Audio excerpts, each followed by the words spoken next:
Hi hello, ఈ video చూస్తున్న ప్రతి ఒక్కరికి నా నమస్కారం. నేను మీ గొట్టిపాటి వర్షిని. చెప్పినట్లుగా ఇంటర్వ్యూ చేయడానికి వచ్చాను.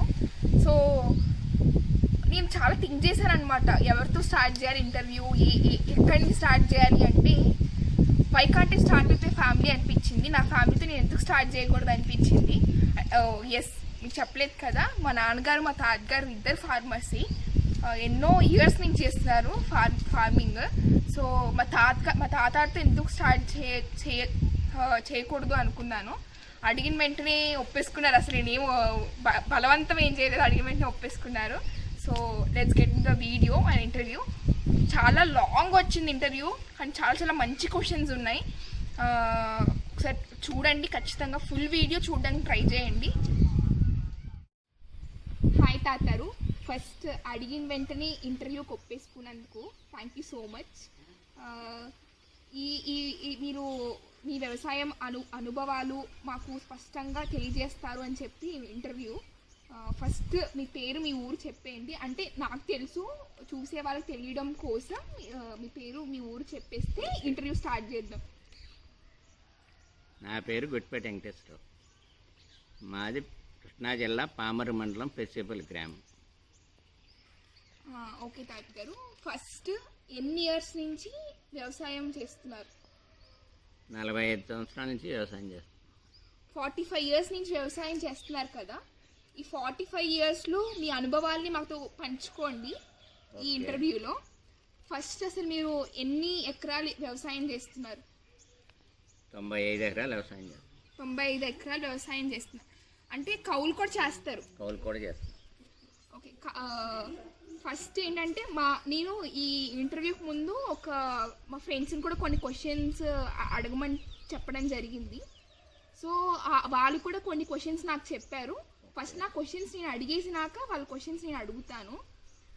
ఫస్ట్ క్వశ్చన్ ఏంటి అంటే, ఇప్పుడు నేను చూసాను, ఇప్పుడు నేను మీ దగ్గర పెరిగాను అంతా ఓకే, కానీ ఎన్ని ఇయర్స్ వ్యవసాయం ఎందుకు చేశారు? వేరే దానికి వెళ్ళి ఉండొచ్చు కదా. ఇంకొక ఆల్టర్నేటివ్ చేయలేక వ్యవసాయం మా వృత్తిగా ముట్టి. ఓకే, అంటే ఇప్పుడు కొంతమంది ఉంటారు చేపల చెరువులు అలా కూడా చేయొచ్చు, కానీ ఎందుకు? ఇప్పుడు మనం చూసుకుంటే మెషిన్స్ కూడా చేస్తారు. అవునమ్మా, చేపల చెరువులు చేయొచ్చు, కానీ ఇక్కడ ఫెసిలిటీస్ వేరు. ఫెసిలిటీస్ లేవు, డ్రైనేజ్ సిస్టమ్ లేదు, ఇరిగేషన్ ఒక్కటే. ఇక్కడ ఇరిగేషన్ డ్రాప్ సిస్టమ్. ఇక్కడ డ్రాప్ సిస్టమ్ ఇరిగేషన్లో చేపల చెరువులు పర్మిషన్ ఎవరు? ఓకే, సో మీకు ఇన్నేళ్ళు 45 ఇయర్స్ వ్యవసాయం మీకు బాధగా చేసినందుకు బాధ అనిపించిందా, హ్యాపీగా అనిపించిందా? కొంతకాలం అయితే హ్యాపీ అనిపిస్తుంది, కొంతకాలం బాధ అనిపిస్తుంది. బాగున్నప్పుడు హ్యాపీ అనిపిస్తుంది, బాగానప్పుడు బాధ అనిపిస్తుంది. అది ఆల్టర్నేటివ్ లేక వ్యవసాయం చేస్తాం. అంటే మీకు వ్యవసాయం అంటే ఇష్టం ఉంది? ఉంది. నేను డాడీ చెప్పినప్పుడు వింటూ ఉంటాను కదా, మీరు పొలాల్లోకి వెళ్ళిపోయి 70 ఇయర్స్ మీకు, అయినా సరే పొలంలోకి వెళ్ళిపోయి వ్యవసాయం చేయాల్సిన అవసరం లేదు, అయినా ఎందుకు వెళ్ళి చేస్తారు? మన ఇప్పుడు ఓపుకుంది, వ్యవసాయం చేస్తాం. ఇంకా వ్యవసాయం మీద అపేక్ష కలిగే మనం పోలా, ఇంకా చేయాలనే కుతూహలం. ఇప్పుడు చాలామంది చూస్తున్నాం, ఇప్పుడు నన్నే తీసుకోండి, నన్ను వ్యవసాయం దగ్గర పంపించకుండా నా బీటెక్ చదివిస్తున్నారు. ఇప్పుడు ఎందుకు వ్యవసాయం వెనక పడిపోయింది అంటారు? ఇప్పుడు మనకి చాలా ఇంపార్టెంట్, ఫుడ్ చాలా ఇంపార్టెంట్. అది పండించేది ఒక ఫార్మరు, వ్యవసాయం చేస్తేనే అది వస్తుంది. సో ఎందుకు వ్యవసాయం వెనక పడిపోయింది అంటారు? వ్యవసాయం ఎందుకు వెనకబడిపోయిందంటే గిట్టుబాటు లేక వ్యవసాయం వెనకబడింది. అయినా వ్యవసాయం చేస్తూనే ఉన్నాం. ఎందుకనంటే దానికి వ్యవసాయానికి ముఖ్యం వాతావరణంతో కలిసి ఉంటుంది. వాతావరణం అనుకూలిస్తే రైతు బాగా పండించుకోగలదు, అన్నీ చేయగలరు. చేసేయన్నీ మామూలుగా, ఖర్చులన్నీ మామూలే అనుకో. ఈ సంవత్సరం సుమారుగా ఒక్కరోజులోనే వర్షం పడింది. ఆ ఒక్కరోజు వర్షంతో సర్వనాశనం అయిపోయాం. రేట్లలో తేడా వచ్చింది, డ్యామేజ్ వచ్చి పంటల్లో తేడా వచ్చింది. లాస్ట్ ఇయర్ 35 బస్తాలు పడినాయి ఎకరానికి. ఈ సంవత్సరం అదే పంట 25 బస్తాలు పడినాయి. డ్యామేజ్ వచ్చిన నాటికి ఎకరానికి 10,000 లాస్ వచ్చింది. 1400 గవర్నమెంట్ రేట్ ఉంటే ఈ సంవత్సరం 10,000 రూపాయలకు మేము అమ్మాం 13 ఎకరాలు ఒడ్డు. అది దీంట్లో దీంట్లో ఇప్పుడు అట్లాగే పల్సెస్ ఉన్నాయి వెనకాల. ఆ పల్సెస్లో కూడా మాకు వాతావరణం కలిసి వచ్చి నీడైతే 9 బస్తాలు ఎకరానికి పడింది. 7,000 చిల్లర అమ్ముకున్నాం. బాగానే ఉంది, హ్యాపీగా ఉన్నాం. ఈ సంవత్సరం అంత హ్యాపీగా లేవు. ఈ పల్సెస్ కూడా అంత బాగాల. అంటే చెప్తా నేను. ఈ కూలీల కొరత కొంత, లాక్డౌన్ మూలాన కూలీలు రాలా. ఒక కోతకు అయ్యే ఖర్చు డబుల్ అయింది. 10,000 రూపాయలు కోతకు వచ్చారు ఈ సంవత్సరం. 10,000 రూపాయలు. 4,000తో కోత అయ్యేది, 2,000తో కట్టేత అయ్యేది. ఒక మనిషి పని తిప్పితే 500తో అయిపోయేది. ఈ సంవత్సరం మగతాకి అన్నీ చేసి 1,200 రూపాయలు పని తిప్పుతానికి తీసుకున్నారు. కుప్ప నూరిస్తే 5,000 అవుతుంది వాళ్ళ. మామూలుగా డబ్బా మిషన్తో నూరితే 4,000 అవుతుంది. ఈ వడ్డీ ఇంటికి వచ్చేది ఒకటికి. ఇవన్నీ కలుపుకుంటే చాలా లాస్లో ఉన్నాం వాళ్ళ. పండినాయి సరిపోతాయి. సో ఇప్పుడు ఈ క్వశ్చన్ నాకే కాదు, చూసే వాళ్ళకి కూడా రావచ్చు. మీరు చెప్పినట్టుగా 95 ఎకరాలు చేస్తున్నారని చెప్పారు. సో ఎమ్మటి ఎవరికైనా క్వశ్చన్ వస్తుంది, ఎందుకు ఇన్ని ఎకరాలు చేస్తున్నారు, తగ్గించేసుకోవచ్చు కదా, ఖర్చు కూడా తగ్గిపోతుంది కదా అని. దానికి మీ ఆన్సర్ ఏం చెప్తారు? ఖర్చు తగ్గించుకుంటాం కాదు, ఇక్కడ వ్యవసాయం ఉంది. వ్యవసాయం చేయకోకుండా మానేసి ఏం చేస్తాం మేము? ఇంకా వ్యవసాయం చేయాలి కదా, రైతే కదా అన్నం పెట్టేది. మరి ఆ రైతుకి ఈరోజు వాల్యూ ఎందుకు లేదంటారు? రైతుకి వాల్యూ లేదంటే ఇప్పుడు అక్కడ మేము చెప్పేది కాదు, అది గవర్నమెంట్ తెలుసుకోవాలి. ఏ గవర్నమెంట్ అయినా. అంటే గవర్నమెంట్ వల్లే రైతుకు వాల్యూ లేదు అంటారా? గవర్నమెంట్ వాల్యూ అంటే రైతుగానే వాల్యూగానే బతుకుతాడు. ఆ వాల్యూని గుర్తించేది ఎవరు? గవర్నమెంట్ గుర్తించట్లేదు. అంటే ఇప్పుడు గవర్నమెంట్ గుర్తించట్లేదు అన్నారు. ఇప్పుడు చాలా మనం చూస్తాం న్యూస్ పేపర్స్, రుణమాఫీ జరిగింది ఈరోజు అంటారు. మరి దానికి మీ సమాధానం ఏం చెప్తారు? ఈ రుణమాఫీలు ఈ మాఫీలు మాకు అవసరం లేదమ్మా. మాకు కావాల్సిందల్లా గిట్టుబాటు ధర కావాలి. ఎకరానికి ప్రతి సంవత్సరం కూడా క్వింటాల్కి 50 రూపాయలు పెరుగుతుంది. క్వింటాల్కి 50 రూపాయలు పెంచితే చెప్పేది నేను తర్వాత అడిగి నేను క్వశ్చన్ సమాధానం. క్వింటాల్కి 50 రూపాయలు పెంచుతుంది గవర్నమెంట్. ఆ ఏలో రైతు మీద ఎంత భారం పడుతుందంటే, ఒక మనిషి ఒక రోజుకి 100 రూపాయలు పెంచుతున్నాడు. రోజుకి టోటల్గా 40 నుంచి 50 మ్యాన్యూర్స్ అవుతాయి. అది మనుషులు పర్ ఎకర్ 5,000 పెరుగుతుంది. 5,000 పెరిగితే మరి ఇంకేంటి మరి పెంచింది? ఆ పెంచినలో కంటే ఎక్కువ డిమాండ్ చేస్తున్నారు లేబరు. కాబట్టి మిషన్ వారీగా ఏది చేసుకున్నా క్లైమేట్ కలిసి రావాలి. ఈ సంవత్సరం అకాల వర్షాలతో మిషన్తో కూడా కూలిపోయాం. కటింగ్ మిషన్తో హార్వెస్టర్, కంబైన్డ్ హార్వెస్టర్ అంటారు. అట్లాగే మినుము కూడా మనం కోసుకోవచ్చు హార్వెస్టర్తో. కాబట్టి కొంచెం ఎక్కువ పోతాయి, మళ్ళీ ఆరబెట్టాలి, అవి పోతోసుకోవాలి. ఇదంతా కొంచెం ఇది అయినా కొంచెం కలిసి వస్తుంది. ఇప్పుడు ఎన్ని పంటలు యాక్చువల్గా మీరు పండించేది సంవత్సరానికి? వరి, మినుము, బ్లాక్ గ్రామ్, పాడి. సో కొంతకాలం అయితే రబీ కూడా ఊడ్చాం దాళవ. ఇప్పుడు నాకు తెలిసిన విషయమే అందరికీ, బ్లాక్ గ్రామ్ ఎక్కువ కాస్ట్ ఉంటుంది. నా పర్సనల్ డౌట్ యాక్చువల్గా, ఎందుకు మీరు వరి ఎందుకంటే రైస్ ఎందుకు పండిస్తున్నారు? 2 సార్లు బ్లాక్ గ్రామ్ ధాన్యం మేము పండించేది. అదే 2 సార్లు బ్లాక్ గ్రామే పండించవచ్చు కదా. 2 సార్లు క్లైమేట్ కలవదమ్మా. ఎందుకంటే ఈ రైస్ బ్లాక్ ఇది మినుములు అంటున్నాం మేము. అది ఏమవుతుందంటే కొంచెం నవంబర్ 25 నుంచి వేస్తేనే అది దానికి క్లైమేట్ సరిపోతుంది. అంతకుముందు వేసామనుకో అది ఎల్లో మొజాయిక్ అని పల్లాకు తెగులు అంటారు దాన్ని, అది వచ్చి పోతుంది. ఒక క్లైమేట్ ఉంటుంది, ఆ క్లైమేట్ని బట్టే వేయాలి ఏ సాగైనా. ఇప్పుడు ధాన్యం ఉన్నాయి, ధాన్యం కూడా టెంపరేచర్లో పండుతుంది. వర్షాల మూలాన ఈ సంవత్సరం అకాల వర్షాల మూలాన, ఎప్పుడు వర్షాల మూలాన ధాన్యం పంటలు అయ్యాడు. రబీ పండుతుంది. రబీ సీజన్ ఏంటి? జనవరి నుంచి మార్చి వరకు. ఆ రబీ పండుతానికి కూడా టెంపరేచర్ కారణమే. అప్పుడు కూడా మనకి 45 కాడి నుంచి 50 బస్తాల దాకా రబీ పండించాం ఒక 5-6 సంవత్సరాలు. టెంపరేచర్లు కావాలి. ఇప్పుడు ఇన్ని చేసి ఇంత కష్టపడి ఇంత చేసినా లాస్ట్కి చాలామంది ఏడుస్తున్నారు పంట పోయిందని. వాళ్ళు ఏడ్చి కొంతమంది సూసైడ్ కూడా చేసుకుంటున్నారు. ఇది ఒక రాజుతో తేలిపోయేది కాదమ్మా, లాంగ్ పీరియడ్ ప్రాసెస్ ఇది.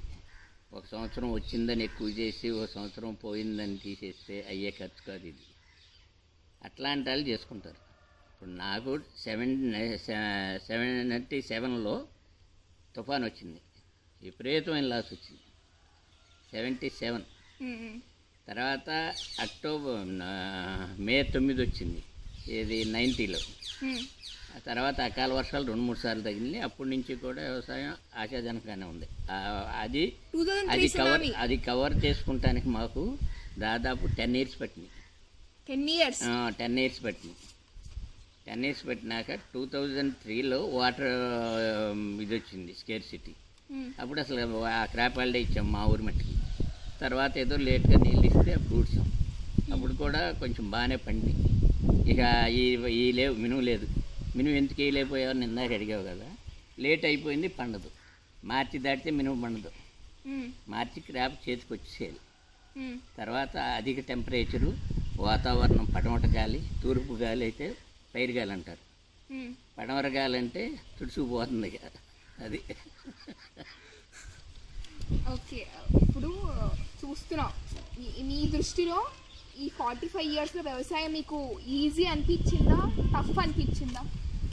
ఇదివరకైతే ఈజీ అనిపించింది. ఒక 5 ఇయర్స్ నుంచి బాగా టఫ్ అనిపిస్తుంది. ఎందుకు అనిపిస్తుంది? లేబర్ ప్రాబ్లం వలన. అంటే దొరకట్లేదు అంటారా, లేకపోతే ఖర్చు ఎక్కువ అడుగుతున్నారా? ఖర్చు ఎక్కువ అవుతుంది, దొరకట్లేదు. రెండు, ఖర్చు ఎక్కువ అవుతుంది, దొరకట్లేదు.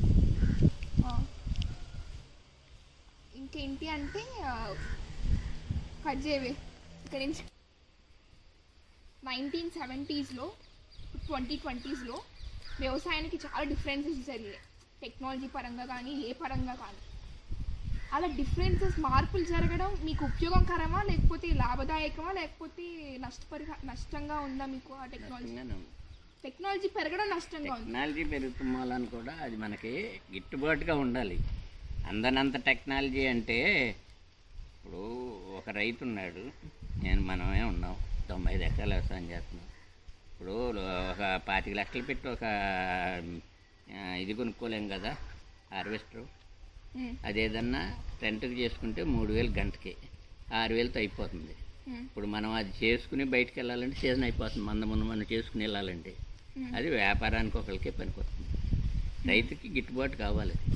గిట్టుబాటు. ఓకే, ఇప్పుడు మా ఫ్రెండ్స్ అడిగిన కొన్ని క్వశ్చన్స్ అడుగుతాను. మీ ధాన్యం కానీ మీ పంటకి సరిపడా దిగుమతి మీకు వస్తుందా? ఇది చెప్పాను కదా ఇందాక, ఒక్కొక్క సంవత్సరం బాగానే ఉంటుంది, బాగుంటుంది. ఒక్కొక్క సంవత్సరం నష్టపడతాం. ఆ నష్టపడిన దాన్ని వ్యవసాయం మానుకోలేము. మళ్ళీ ఆశ మళ్ళీ ఏదో వచ్చే సంవత్సరం కలుపుతుందని మళ్ళీ వ్యవసాయం చేస్తాం. కానీ వ్యవసాయం మాత్రం మానరు. ఇప్పుడు ప్రాఫిట్ లాస్ అంత టాపిక్ గురించి మాట్లాడుకుంటే, లాస్ని ఎలా టేకప్ చేస్తారు కదా. ఇప్పుడు లాస్ వస్తే చాలామంది తీసుకోలేరు. మీరు ఎలా చేస్తారు అంటే, ఇప్పుడు చాలామంది వీడియో రైతులు కూడా చూస్తూ ఉంటారు. సో వాళ్ళ కోసం నేను అడుగుతున్నాను, ఎలా తీసుకోమంటారు వాళ్ళని? లాస్ వచ్చిందంటే పెట్టుబడి లాస్. ఇప్పుడు ఆల్రెడీ మనం పెట్టేసాం, అది లాసు. మళ్ళీ వచ్చే సంవత్సరం మళ్ళీ మొదలై అన్నీ ఏదో రకంగా మరి క్రాప్ లోన్ తీసుకుంటున్నాము, చిందాట అప్పులు తెస్తున్నాము, గవర్నమెంట్ లోన్లు తీసుకుంటున్నాము. ఇవన్నీ మామూలుగా జరుగుతూనే ఉంటాయి. ఏదో రకంగా సాధించాలి. ఇప్పుడు దీనికేమి గవర్నమెంట్ రేటు కంటే ఎక్కువ కొంటున్నారు మినువులు. ఆ రకంగా ఈ సంవత్సరం బాగా సేవ్ అయ్యాం. అట్లాగే గత 4 సంవత్సరాలు వెనక్కి వెళ్తే మినుము కూడా గిట్టుబాటు ధర లేదు. 5,000 కరెక్ట్. అప్పుడేం గిట్టుబాటు లేదు, పంట కూడా అంత పంటలా 5-6 బస్తాలు. గత 3 సంవత్సరాల నుంచి కొంచెం బాగానే పండుతాయి, గిట్టుబాటు ధర కూడా కొంచెం పర్వాలేదు బాగా. ఓకే, ఎకరానికి ఎంత ఇన్వెస్ట్మెంట్ చేస్తే ఎంత ఇన్వెస్ట్మెంట్ చేయాలి ఒక రైతు? వ్యవసాయానికి ఇన్వెస్ట్ చేయాలంటే ఈ సంవత్సరం లెక్కేసుకుంటే 35,000 అవుతుంది. రెండు పంటలకి 2 సంవత్సరాలకి అంటే ఇంకో 25,000. అంటే 50,000 per acre. Okay, per acre 50,000. 60 and 35 + 20. So అదే లాస్ట్ ఇయర్ అయితే 40,000, 45,000. కరోనా వాళ్ళు పెరిగిందంటారు. ఇది కరోనా కొంత కారణం, లేబర్ రావటం కూడా కరోనా కొంత కారణం, అది ఆసరాగా డిమాండ్ చేస్తాం కొంత కారణం. ఓకే, నెక్స్ట్ క్వశ్చన్ ఏంటంటే కోవిడ్ వల్ల మీరు ఎఫెక్ట్ అయ్యారా? ఎఫెక్ట్ అయితే గవర్నమెంట్ నుంచి మీకు ఏమైనా సహాయం లభించిందా? కోవిడ్ వలన ఆరోగ్యంగా ఎఫెక్ట్ అవ్వాల, ఆర్థికంగా ఎఫెక్ట్ అయ్యి. ఆర్థికంగా ఎఫెక్ట్ అయ్యారు. ఎలా ఎఫెక్ట్ అయ్యారు చెప్తాను కదా, ప్రతిదీ డిమాండ్. ఇదివరకు మేము మగతాకి ఏది వ్యవసాయం చేయలే, క్యాన్సలా. ఊడు పుడిపిస్తే కూలీళ్ళు వచ్చేవారు, ఊడ్చేవారు, వెళ్ళేవారు ఆ 15 రోజులు ఉండి. అట్లా కలుపులు తీస్తే తక్కువ. అట్లా మందులు కొడితే మన పాలేలు కొట్టేవారు 7 మంది నుండి. అట్లాగే కోతలకు మళ్ళీ వేరే మనుషులు వచ్చేవారు. వాళ్ళు కోతలకు వచ్చేవారు, కట్టెరలు కట్టేవారు, పని తిప్పేవారు, శుభ్రంగా వెళ్ళిపోయేవారు. కుప్పలు మనం నూర్చుకునేవారు, మన కుప్పలు, మన ముఠ, మన ఇతి, మన టాటలు, మన ఎవరు అంతా బాగుండేది. అప్పుడు 25,000తో సరిపోయేది. ఇప్పుడు అట్లా కాదు కదా, ఇప్పుడు ప్రతిదీ మగత. వాళ్ళ మీద మేము డిపెండ్ అయిపోయాం. ఇది వరకు 3 సెంటు మేము ఆకుమడి తీసుకెళ్ళి నాటు పెట్టేవాళ్ళం, ప్లాంటేషన్ అంటారు. ఆ ప్లాంటేషన్ వాళ్ళు మన చేతిలో లేదు. ఇప్పుడు వాళ్ళు మగతా కుడుతుంటే 1 సెంటు కుడుతున్నారు 20 పోగులు. 20 పోగులు అంటే 20 కట్టలు అన్నమాట, పిరికట్టలు ఇంత ఉంటాయి. ఆ రకంలో వ్యవసాయం ముందు కొడితే మగత, మినుములు జల్లితే మగత, దారిలు తీస్తే మగత. ఇవన్నీ కాంట్రాక్ట్ బేస్ మీద అయిపోయేటప్పటికి మన చేతిలో వ్యవసాయం లేదు ఇవాళ. అంతా వాళ్ళు చేసినట్టు మేము నుంచుని చూస్తాం తప్ప మన ఇష్ట ప్రకారంగా చేయించుకునే వ్యవసాయం కాదు ఇది. సో చాలా కష్టం అయిపోయింది అంటారు వ్యవసాయం. చాలా కష్టం అయిపోయింది, చాలా కష్టం. ఈ క్వశ్చన్ మాత్రం నా పర్సనల్ క్వశ్చన్. ఇప్పుడు మనం చూస్తున్నాం వ్యవసాయం ఎక్కడికక్కడికి వెళ్ళిపోతుంది, వానిష్ అయిపోతుంది, విశ్వర్ అయిపోతుంది. సో ఇప్పుడు రేపొద్దున ఫ్యూచర్ ఏంటంటారు? మా జనరేషన్ ఫ్యూచర్ ఏంటంటారు? జనరేషన్ అంటే మీరు చదివించుకుంటున్నాగా, మీరు బతుకుతుమే అంటే తాతారు కాదు, అలా కాదు. ఎలా అంటే ఇప్పుడు సరే మీరు చదివించుకుంటారు, బట్ అది వేరే విషయం పక్కన పెట్టండి. ఇప్పుడు ఏంటి అంటే ఇప్పుడు రైతులు అయిందే మాకు ఫుడ్ లేదు. ఇప్పుడు సపోజ్ మేము సరే అన్నం వద్దు, చపాతి తినాలి అన్నా సరే గోధుమ కావాలి. ఒక రైతు పండించాల్సింది ఏదోటి. సో ఏ ప్రాంతం వాళ్ళు ఆ ప్రాంతం ఫుడ్కి అలవాటు పడ్డారు అంటే అవి పండించుకోవాలి. జొన్న పండించుకోవాలి, ధాన్యం పండించుకోవాలి అట్లా. సో ఇప్పుడు అలా కాదు, కానీ మా జనరేషన్కి వచ్చాక ఫార్మర్ అనేది మేము ఊహించలేకపోతున్నాం. ఇప్పుడు నేను స్టార్ట్ చేసింది కూడా అందుకే, ఫార్మర్స్ అనేది విస్పర్ అయిపోతున్నారు, వానిష్ అయిపోతున్నారని చెప్పి. సో మా జనరేషన్ వచ్చి మా పరిస్థితి చాలా హీనంగా అయిపోతుంది అంటారా? ఫుడ్ స్కేర్సిటీ వస్తుంది అనుకుంటున్నారా? లేకపోతే అప్పుడు ఇంకా వాల్యూ పెరుగుతుంది అనుకుంటున్నారా ఫార్మింగ్కి? స్కేర్సిటీ అనేది రాదు. కాకపోతే అది పండించే ధాన్యానికి మన పండించే విత్తనాలకి వీటికి గిట్టుబాటు ధర ఉంటుందా ఉండదా అని మనం నిలబడగలం, వ్యవసాయంలో నిలబడలేము అనేది. ఓకే, ఫెర్టిలైజర్స్ మందులు చాలా టూ మచ్ కాస్ట్ ఉంటున్నాయా? టూ మచ్ కాస్ట్ ఉంటుంది. ఆ టూ మచ్ కాస్ట్ ఉంటే గవర్నమెంట్ ఎందుకు వాటిని తగ్గించలేకపోతుంది? గవర్నమెంట్ సబ్సిడీ ఇస్తేనే టూ మచ్ కాస్ట్ ఉంటుంది. సబ్సిడీ ఇస్తే అంటే సబ్సిడీ ఇస్తుంది గవర్నమెంట్, ఇస్తుంది. ఓకే, మీరు ఇప్పుడు కౌలు చేస్తారు కదా, అంటే కౌలు ఇన్ ద సెన్స్ అర్థం కాని వాళ్ళకి టెండెంట్స్ అనమాట. కౌలు చేస్తున్నప్పుడు లైక్ ఆ పెట్టే ఇన్కమ్, వాళ్ళకి ఇచ్చే ఇన్కమ్కి మీకు వచ్చే ఇన్కమ్కి మీకు మిగులుతుందా, సరిపోతుందా? అదే కదా చెప్పేది. ఒక సంవత్సరం మిగులుతుంది, ఒక సంవత్సరం మా సొంత డబ్బులు ఇవ్వాల్సి వస్తుంది. లేదంటే మంచి రైతులు అయితే తగ్గించుకుంటారు. అలాంటి మంచి రైతులు కూడా ఉన్నారంటారా? భలేవారు, మేము చేస్తున్నామంటే ఒకే రైతు చేస్తున్నాం 2 సంవత్సరాల నుంచి కూడా. సో ఒకసారి హ్యాట్స్ ఆఫ్ చెప్పండి వాళ్ళందరికీ. ఓకే, వ్యవసాయంతో మీరు హ్యాపీగా ఉన్నారా? హ్యాపీగానే ఉంది. హ్యాపీగా ఉన్నారు. మరి ఇంకా చేసేదే ఉంది హ్యాపీగా లేక. వై ఫార్మర్స్ ఎందుకు సూసైడ్ చేసుకుంటున్నారు? ఇదేనమ్మా నేను చెప్పే కదా, ఇవాళ ఇప్పుడు ఒక 10 ఎకరాలు చేసేవాడు ఒక 50 ఎకరాలు చేస్తున్నారు, ఏదో వచ్చేస్తుందని. ఆ ఏడేళ్ళు లాస్ వచ్చింది, ఆడు తట్టుకోలేడు ఇక వ్యవసాయంలో. ఇక అంతకంటే ఆల్టర్నేటివ్ లేదు ఆడికి. ఇప్పుడు అటు కట్టాలి, అప్పులు కట్టాలి, సొంత డబ్బులుండి కాదు కదా చేసేది వ్యవసాయం. అక్కడే వచ్చింది అసలు వ్యవసాయానికి ఇది. మరి పంటల మరి సూసైడ్ చేసుకోక ఏం చేస్తాడు? ఇంకా వాడికి ఆర్థిక ఇబ్బందులతో సూసైడ్ చేసుకుంటున్నాడు. ఆర్థిక ఇబ్బందులు. ఓకే, ఇప్పుడు అలా సూసైడ్ చేసుకునే వాళ్ళకి మీరు ఏదైనా ఒక సజెషన్ ఏమైనా ఇవ్వగలరా? ఇందాక చెప్పే కదా నేను, షార్ట్ టైంలో కాదు, లాంగ్ టర్మ్ చేస్తే ఇది ఏదో ఒక సంవత్సరం ఒక సంవత్సరం కలుతుంది. 4 సంవత్సరాలు మనకు లాస్ వచ్చింది స్వల్పంగా, ఒక 5,000, 10,000, 2,000, 3,000 ఎకరానికి పర్ ఏకర్. ఇది ఒక టర్మ్ ప్రకారం చేసుకుంటా ప్రతి సంవత్సరం వెళ్తే ఒక 5 సంవత్సరాల్లో మళ్ళీ రికవర్ అవుతుంది. సో ఇది మీరు ఏం చెప్తారు అంటే చేస్తూ వెళ్ళండి, ఏదో ఒక సంవత్సరం కలిసి వస్తుంది మీకు. ఓకే, మీకు ఫ్యూచర్లో ఫార్మర్స్ వస్తారు అనిపిస్తుందా? వస్తే ఒకవేళ ఫ్యూచర్లో అంటే ఫార్మర్స్ వస్తే వాళ్ళకి మీ సజెషన్ ఏమి ఇస్తారు? కావాలి వ్యవసాయం చేయాలని, వ్యవసాయం చేయమని చెప్తారు, చేయమని చెప్తారు. ఇన్ని కష్టాలు పడినా చేయమని చెప్తారు. ఓకే, ఎనఫ్ ఫండ్స్ వస్తున్నాయా గవర్నమెంట్ నుంచి? ఏది ఇట్లాంటప్పుడు ఇన్పుట్ సబ్సిడీ అని కొంత పని తగ్గిందని పడిపోయినాయి అని ఇవన్నీ వస్తాయి. ఇవన్నీ వస్తే ఎకరానికి 4,000, 3,000, 2,000 వస్తాయి. ఇది కాదు నేను చెప్పేది, అసలు వ్యవసాయానికి గిట్టుబాటు ధర కావాలి. గిట్టుబాటు ధర అనేది ఏ గవర్నమెంట్ వచ్చినా స్టేట్ గవర్నమెంట్ దగ్గర ఉండదు, సెంట్రల్ గవర్నమెంట్ నిర్ణయిస్తుంది. ఇప్పుడు ఆ సెంట్రల్ గవర్నమెంట్ రైతు గిట్టుబాటు ధర నిర్ణయించలేకపోతాను. ఇప్పుడు ఒక్కోసారి ఒక రకంగా, ఒక్కొక్క క్రాప్కి ఒక్కో రకంగా, ఒక్కొక్క క్రాప్కి ఒక్కో రకంగా ఇస్తాను.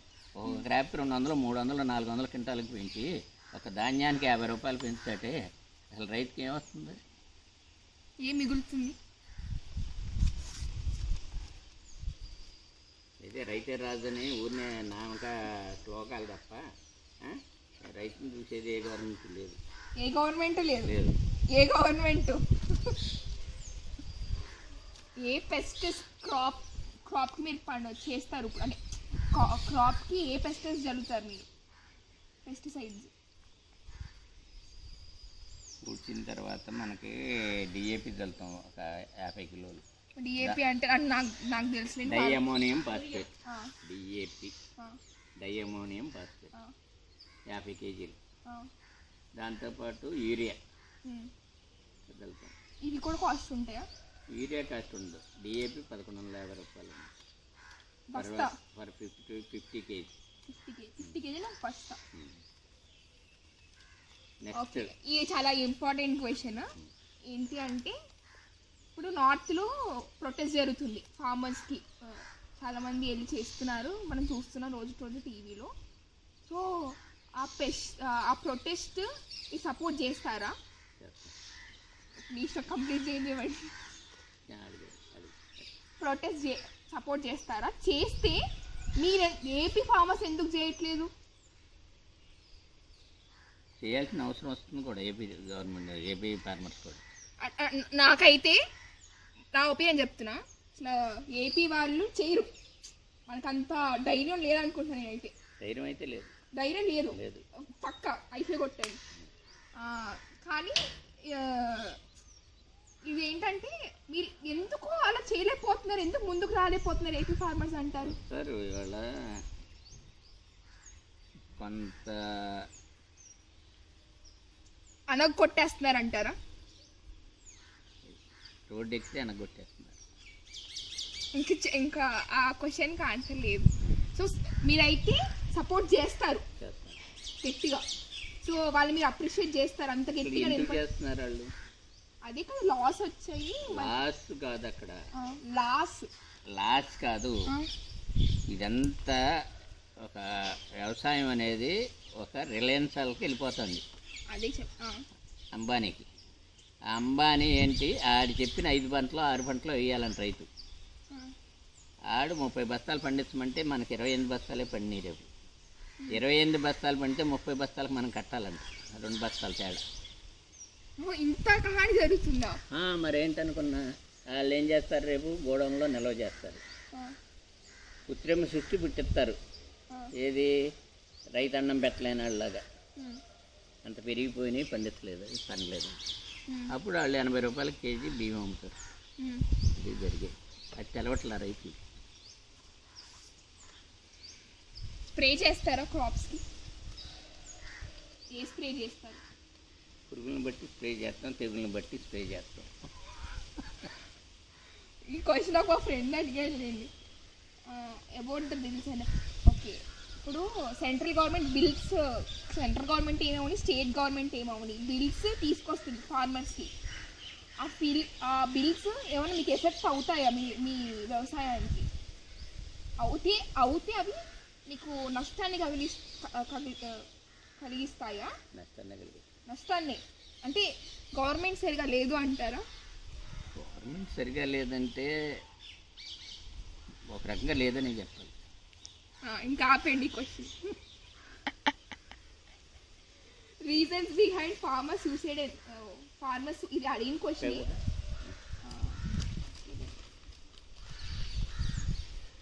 ఎందుకు లాస్ వచ్చినా ఫార్మింగే చేస్తారు?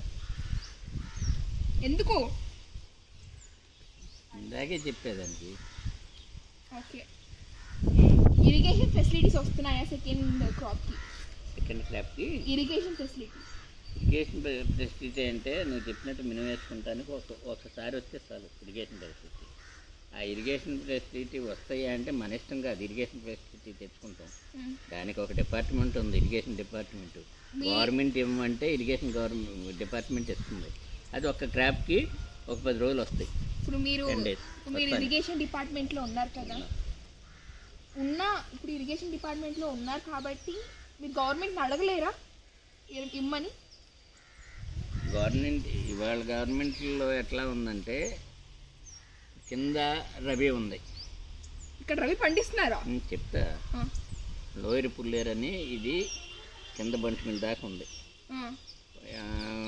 ముదినేపల్లి నుంచి కిందంతా దాళా ఊడుస్తారు, పైనంతా మినిమేస్తారు. ఈ మినుము తడుపుకోవాలంటే కొంచెం కాలువలు ఇస్తే ఇంజిన్లతో తడుపుకుంటున్నాం, అంతేగాని మామూలుగా పారుదలగా రూపాయి ఖర్చు లేకుండా ఉందో. ఈ ఇంజిన్తో తడుపుకుంటాం వల్ల ఎకరానికి 500 అవుతుంది ఖర్చు. మళ్ళీ అతను తడుపు అది ఒకసారి అది తడిపేది. తర్వాత మందులు కొట్టుకుంటాం, కలుపు మందులు కొడతాం, పురుగు మందులు కొడతాం, తెగులు మందులు కొడతాం. ఈ మన ఊర్లో ఎవరైనా చదువుకుని అగ్రికల్చర్ బిఎస్లా చదువుకుని వ్యవసాయాన్ని ఏమన్నా ఇంకా పెంచడానికి ఏమైనా ట్రై చేశారా? కానీ తెలియదు, కానీ అగ్రికల్చర్ బిఎస్సీలు ఎంఎస్సీలు చదివిన వాళ్ళు ఉన్నారు. మా అన్నయ్య గారు అబ్బాయే ఉన్నాడు, ఆడి క్రికెట్లో చేశాడు, ఆడి ఉద్యోగం చేసుకున్నాడు, హైదరాబాద్లో సెటిల్ అయ్యాడు.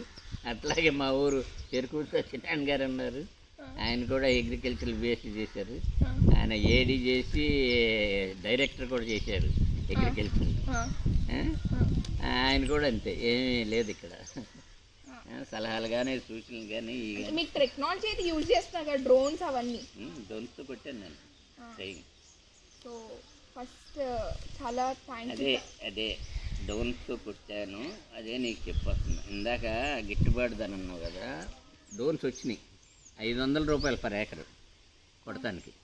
కాకపోతే బాగా స్ప్రెడ్ అవుతుంది, బాగానే అవుతుంది. అదే మన పవర్ స్పేర్తో కొట్టుకుంటే 200 రూపాయలు కొట్టినాడికి 100 రూపాయలు, వీళ్ళకి 300 రూపాయలు పడతాయి పర్ ఏకర్. 200 రూపాయలు దాంట్లో తేడా వస్తాయి. అది okay. First thank you so much తాతారు, ఇంత పేషెన్స్గా ఇన్ని క్వశ్చన్స్కి ఆన్సర్ ఇచ్చినందుకు నాకు.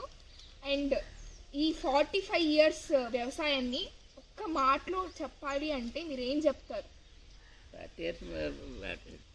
45 yearsలో ఏం చెప్తాం, అప్ అండ్ డౌన్లు ఉంటానే ఉంటాయి వ్యవసాయం అన్నాక. కానీ వ్యవసాయం అంటే ఇష్టం అంటారు, బాగా ఇష్టం అంతే. సో ఇప్పుడు ఈ 45 ఇయర్స్ ముందు బిజినెస్ కూడా చేశా. ఆ, బిజినెస్లో కూడా అప్ అండ్ డౌన్లు వచ్చేసాను నేను వ్యవసాయానికి, మా వ్యవసాయానికి మాకు. ఆ, అప్పుడు మాకు 40 ఎకరాలు ఉండేది ఆ, సొంతం. ఆ, మా అన్నదమ్ములు ముగ్గురం పంచుకునేదాడు తగ్గింది అది. ఆ, తర్వాత వాళ్ళు ఉద్యోగరీత్యా వాళ్ళు అమ్ముకుని వెళ్ళిపోయారు. తర్వాత నేను ఇంకా వ్యవసాయం నా రిలేషన్లో నా ఫ్రెండ్షిప్లో తీసుకుని అప్పటి నుంచి కూడా ఈ 95 ఎకరాలు చేస్తున్నాను. ఉమ్, అది ఉమ్.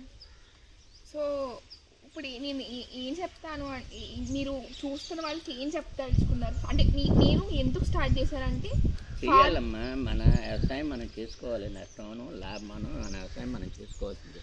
రైతు అనేవాడు వ్యవసాయం చేసుకోవాలి. నష్టం లాభం మన వ్యవసాయం మనం చేసుకోవాలి.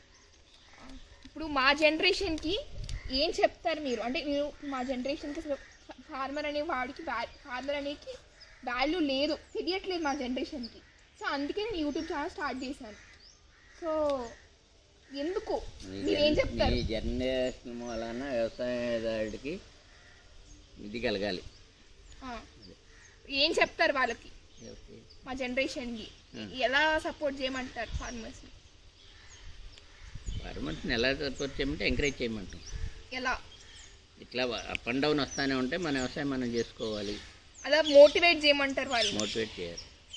ఓకే అది ఓకే, థ్యాంక్ యూ తాతారు. అడిగిన వెంటనే ఒప్పుకున్నందుకు, యూట్యూబ్ ఛానల్ స్టార్ట్ చేయడానికి ఒప్పుకున్నందుకు, అడిగిన వెంటనే ఇంటర్వ్యూకి ఒప్పుకున్నందుకు థ్యాంక్ యూ సో మచ్ తాతారు.